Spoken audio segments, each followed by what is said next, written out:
Anumari se ansita jajina, wae gunta giti wana tanakote, apango ganaka yanade rakume, unasi parvana mana ke cholite, ansita sangha jilva kote.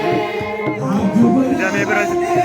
Ugarane jajo, rango gane tane, somni dana jajo, dugan sirar kame, jalala kandese, Mariam subama, makake ulkase, aruma ke dimaya dago, ya makatu ke garamiku, aruma ke dimaya dago, ya makatu ke garamiku,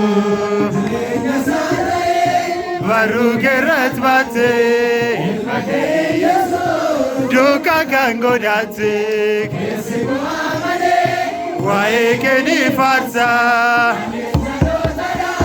sinta sinisa, anuma keni maya dago, ya fakatu kuge garamiko, anuma keni maya dago, ya fakatu kuge garamiko,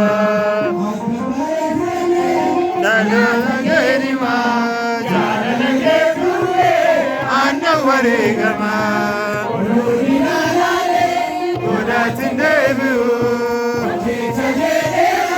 Sirata Nimbu, Anuma Keni Mayadaku, Yafakatu Gugegaramiko, Anuma Keni Mayadaku, Yafakatu Gugegaramiko, Via Badisate.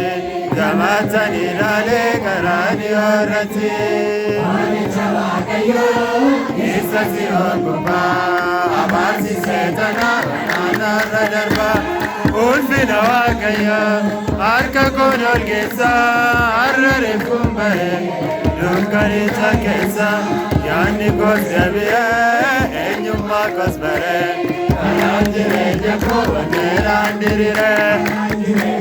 Wangelandirire, Wangelandirire, Sena enyumako.